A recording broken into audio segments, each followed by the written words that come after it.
Welcome to Citizens Insight, the new interview series of the Australian Citizens Party. I'm Nathan McKean. Today's subject is overcoming Australia's economic crisis with rural development. And I'm joined today by Louise Ackland from Mildura in Victoria. Welcome, Louise. Good morning, Nathan. Thank you for joining us. The purpose of this series is to provide a platform for Australians to have their say on issues that are close to their heart, that affect their lives, that of their regions and Australia as a whole. And of course, some of the things that we'll discuss today may shock some Australians as we look at an optimistic future in terms of regional development. Now, first of all, Louise, why don't we kick things off by you telling us a little bit about yourself? Thanks, Nathan. I'm a country girl, always have been. Grew up in the Wimmera, went out and became a school teacher, but for the last almost 30 years I've travelled around with my husband working on large-scale horticulture development all over northern Victoria, southern New South Wales and into the Riverland. And now we own a contracting business as well. So Louise, how and why did you get involved with the Citizens Party? You first came to notice for me when I was watching Martin North's digital finance analytics program. I hadn't, to be honest, ever heard of the Australian Electoral Council as you were known at the time, but I was interested in the issue of the cash ban because I had opinions about that. So I wrote a submission and then I think I forwarded it to you people and sort of touched base, and there was an ongoing dialogue around that afterwards. So we recently interviewed John Dalson, who calls for government intervention to re-regulate the dairy industry. So I was just wondering if you could share your thoughts on the issues affecting the dairy industry in your region. Well, this particular area right up here hasn't ever been a dairy sector, but my concern is that the decline in dairy is a really strong indication of the lack of investment and notice that the horticulture and agriculture sector has got from our successive governments. There's a degree of consumer apathy and certainly the strength of the supermarkets, which can dictate the price that affects all sectors of agriculture and horticulture, and that's where my interest lies. And I don't like to see the decline that's occurred in family farming. And I think unless we can do something about those models, we're going to see the end of family farming and everything will be corporatised, perhaps bought up by overseas interests, or we'll have to import milk. In that context, let's discuss rural infrastructure. But before we get into that, let's hear from Liberal Senator Rennick from Queensland, who gave a speech in Parliament recently endorsing a national bank. Governments must stand up for Australians who try to stand up for themselves and provide essential services that individuals can't provide for themselves. The first measure that must be addressed is monetary policy. Australia does not need foreign capital, and the cheerleaders who advocate this should actually take the time to understand what real capital is: our people and how they exploit our nation's untapped wealth for themselves and their children. The father of modern Australia, Lachlan Macquarie, knew this when he introduced the holy dollar as a means to fund the building of new infrastructure. Quite simply, a country cannot protect its sovereignty or manage its economy if it doesn't control its currency or its critical infrastructure. The Reserve Bank must fund an infrastructure bank that will underwrite nation-building projects. An infrastructure bank is where monetary policy meets fiscal policy, and it is the link that governments need to grow our economy. If there has been a fundamental flaw in the Western government's response to the GFC, it has been propping up inefficient companies and banks instead of building productive infrastructure.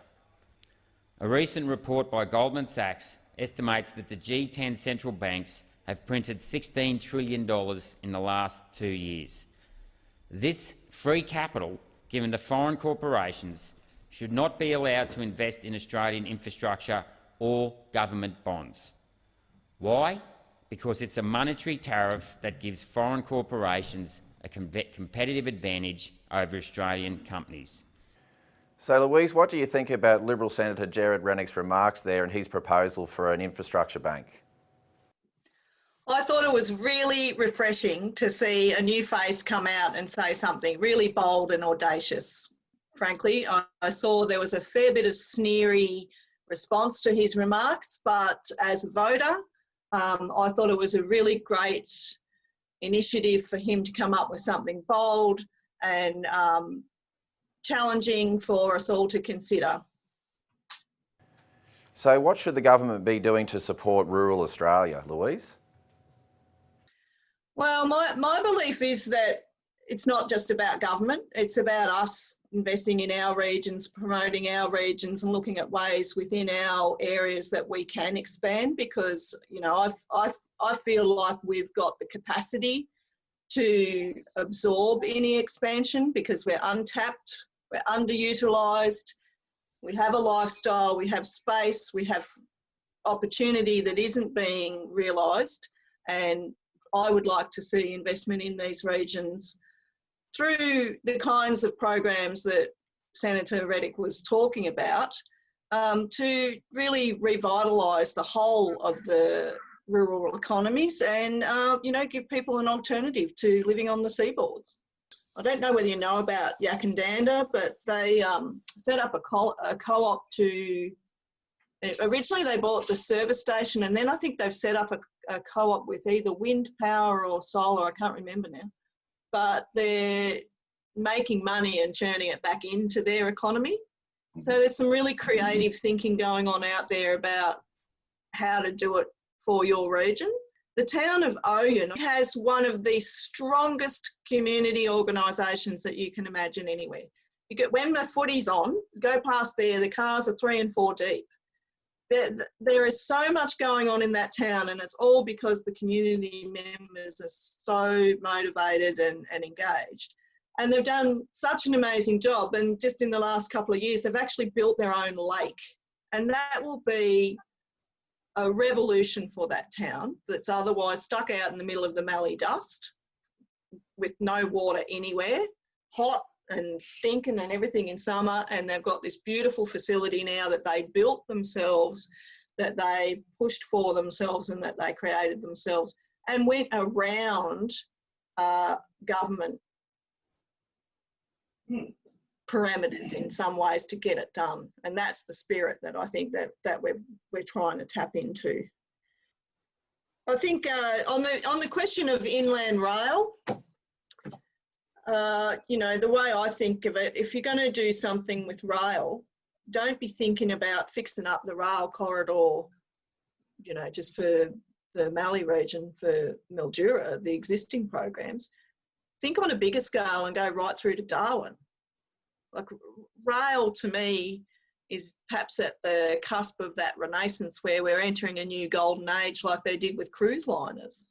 People feel like they're up for it. So maybe we should be thinking bigger in terms of some of these programs, because I sense that there is a genuine mood amongst people to want to sort of see something happening. And that's why I'm saying it would be such a waste if we didn't take advantage of this crisis to stimulate some of that kind of creativity. So I guess the only other thing that I'm looking at here is that they spend billions and billions of dollars in Melbourne trying to alleviate traffic congestion. Yes. Imagine spending billions of dollars investing into some of these regional communities and moving that congestion out of there and stimulating the economy and growing those regional centres would be, you would tend to think, a better way of apportioning that money. Like, you go to a town like Hay, you think it's going to be an absolute dive, and spend an evening in there and sit in the pub and watch the people and watch all the young men in their early 20s come in, and you will see, you'll be hard pressed to find a group of young men anywhere that walk around with that much vision and purpose and, you know, just self-assurance as you do in those towns, because they're engaged in something, they feel positive about what they're doing. So It's a different lifestyle.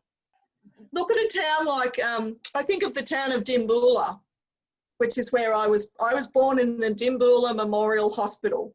My brothers went to the Dimboola Memorial High School. I'm pretty sure I swam in the Dimboola Memorial Swimming Pool, which was at the Dimboola Memorial Showground Regatta Park or whatever. And actually I was reading, they spoke about it in this book here actually, about the reconstruction of Australia, where they, at the time, just after the Second World War, they went and consulted with a lot of the rural areas and asked them about what kind of monuments that they wanted. And apparently they said, no, they didn't want statues of blokes with guns. They wanted something more practical. And that's how we tended to get a lot of those memorial buildings or whole high schools or whatever they might have been. So I think that there's a sense amongst the people that I talk to that we are up for something a little bit more creative.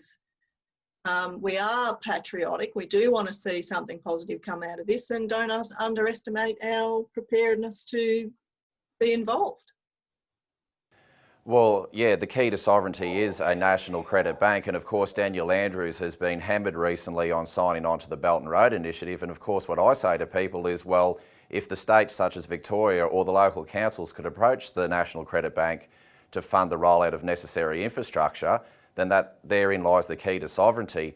And of course our vision to transform the nation is to roll out the great water projects like the Bradfield scheme, the Clarence River scheme to divert floodwaters inland, pump water over the Great Dividing Range. Therein lies hydroelectricity schemes and increasing flows into the Murray-Darling Basin. So potentially that region could be a food bowl for the entire world.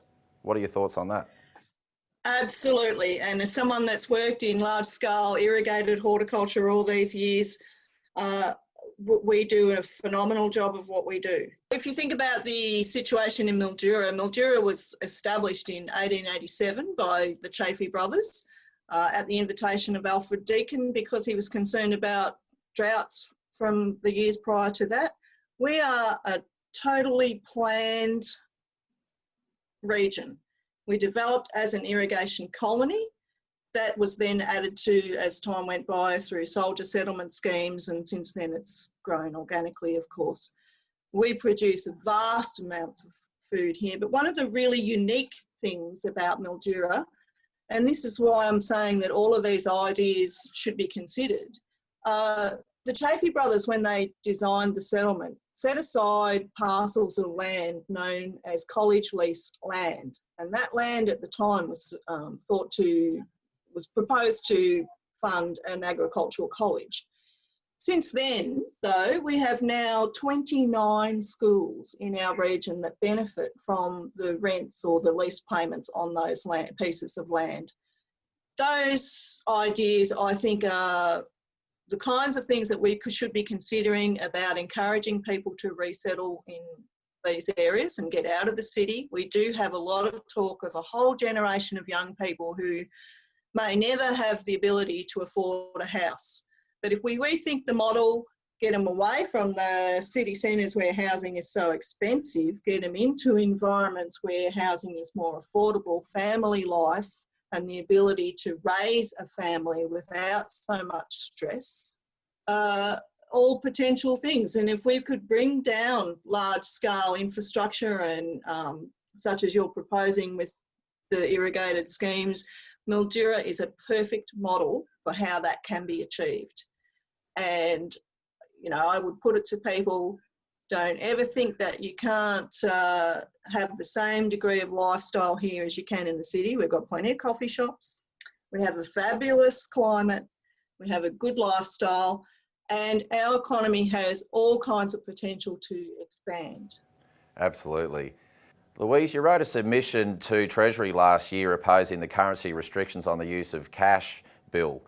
Now, you actually provided a submission there with some key points that I just wanted to cover today. So the first one being farmers and labourers using cash because they have been squeezed into it by retailers like Coles and Woolworths. So it's a question of survival. So I just wanted you to provide your thoughts on that. Well, one of my points was that along with all of the increases in input costs such as electricity and water that have just gone up exponentially in the last few years, the massive costs of labour and the low price that you get for the sale of your product is pushing a lot of farmers into areas where they're trying to cut corners like that. So, but the other point that I wanted to make there was a lot of this came not far after they changed the rate that horticultural workers were paid as a consequence of their changes to the backpacker tax. And not only did they increase those sorts of things, they then decided that any superannuation that those workers had accumulated, they would take 65% of it when that person left the country. So my point was that that then gives the incentive for workers and dodgy contractors to come to any number of cash arrangements to get around those things. So my point was maybe we need to be starting there and looking at it, rethinking that model and asking ourselves whether that's just incentivised dodgy practices. So another point you raise is there are major labour shortages in rural work, lack of retention of workers, difficulties in sponsoring and investing in labour force. Yeah, well, I spent about 4 years now lobbying government for the opportunity for our business to be able to invest in people that we find that show themselves as being really valuable to our company and who want to stay.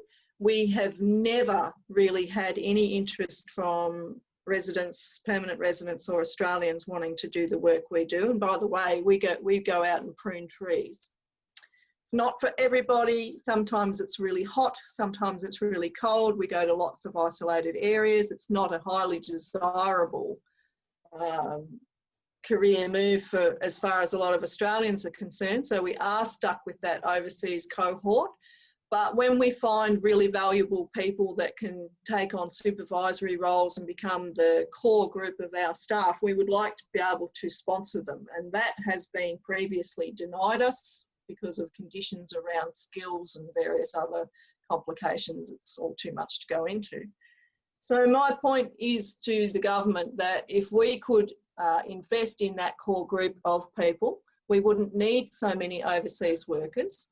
We might be able to reduce our reliance on that, and without that constant turnover and the complications around working with that model, we might be able to push through some of these issues of exploitation.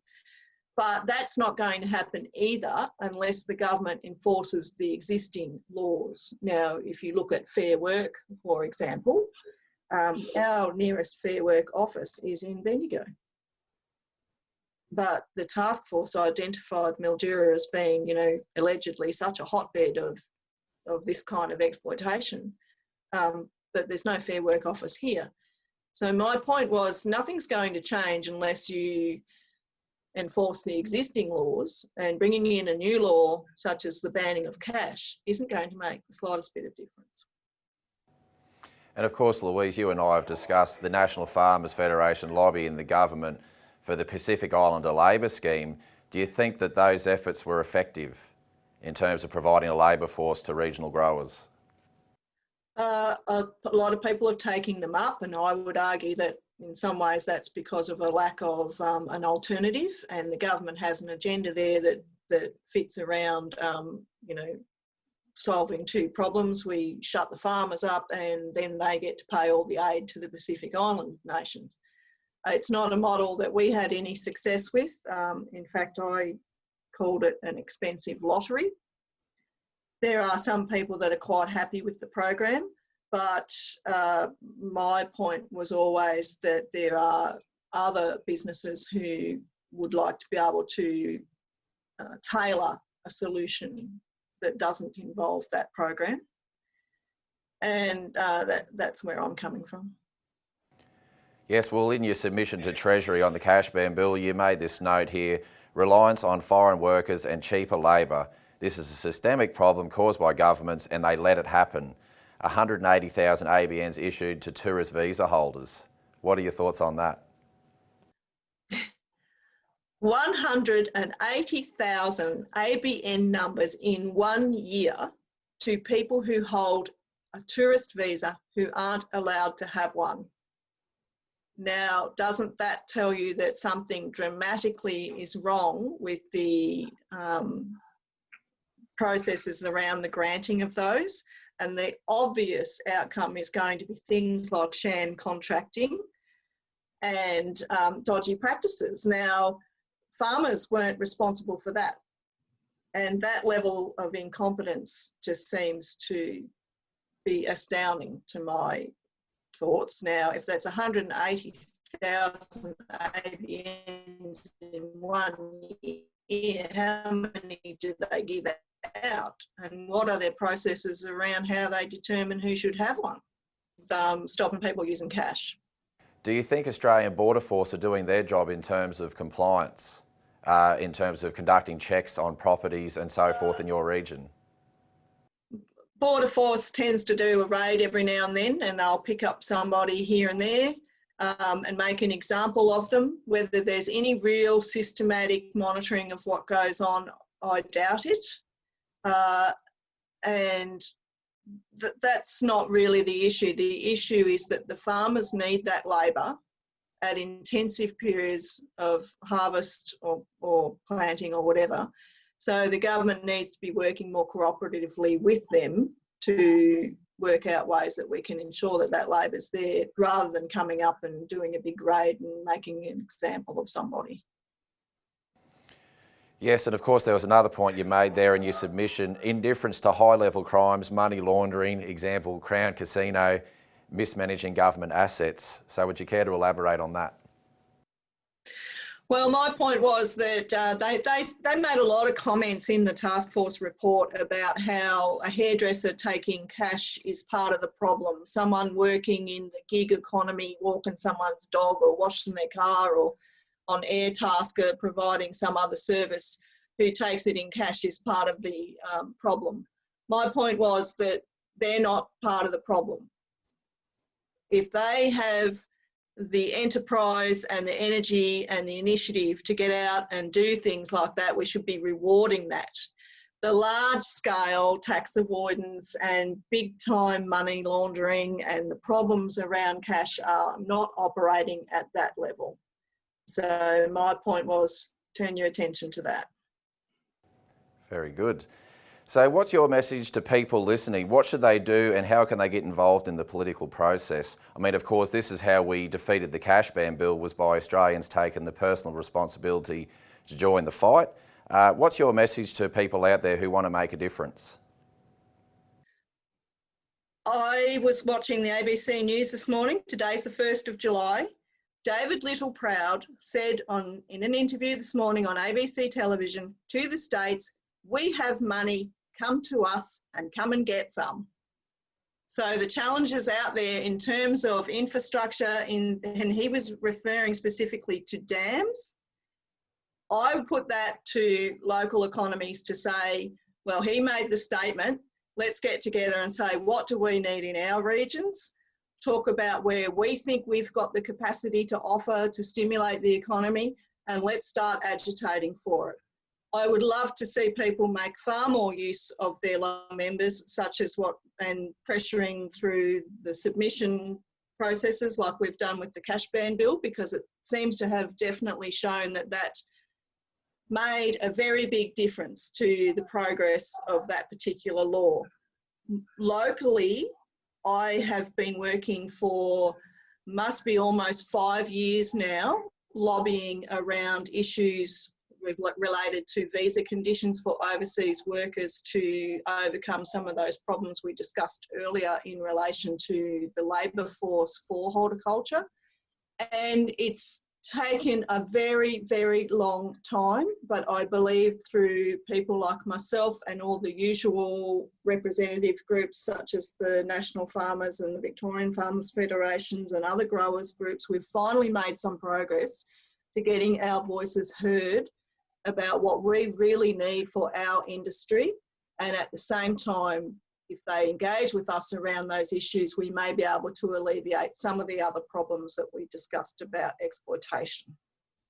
So my message is, as communities, we have a voice, we have processes, we have ideas, we have innovative thinking, we have people who are prepared to get out and have a dip, because tell me, do you know anyone apart from farmers who get up every day and face the challenges that farmers face? So I think this is a fabulous opportunity for this whole country to rethink a lot of things, and it would be such a waste if we didn't take that opportunity on and change some of the ways that we think about doing business. As far as I'm concerned, as someone that's watching all of this unfold, there's no dumb ideas. Everybody should be saying, hey, this is what we think we can do in our region. This is what we think we can have happen at our area, and not underestimate the value of ringing your local member, writing to various politicians, doing a submission, being involved in parties, and bringing your opinion out, because if we don't voice our opinion, we'll take whatever they decide to dish up, and it might not be palatable. So I would urge everybody to, particularly the young people who might be attracted to protests and various other social movements that we've seen broadcast lately, to also consider the standard methods and perhaps have a go at writing a submission, writing to your member and voicing what you think the solution is also. And of course, I'd like to see local chambers of commerce and industry get more involved in the political process, local progress associations. So, I mean, it comes down to the fact that we have to expand credit into the physical economy to create the hundreds of thousands of jobs that we need to bolster our economic recovery post the coronavirus outbreak. So as Louise suggested earlier, get involved in the political process. Have a look at the Citizens Party website, citizensparty.org.au, where you can join the campaign, sign the petition supporting the National Bank. Bob Catter will introduce the bill into Parliament, hopefully in the next sitting in August. And of course, you can call us on 1800 636 432 and request a copy of our newsletter, the Australian Alert Service. And Louise, thank you very much for joining us today, and stay tuned for another episode of Citizens Insight. Thanks, Nathan.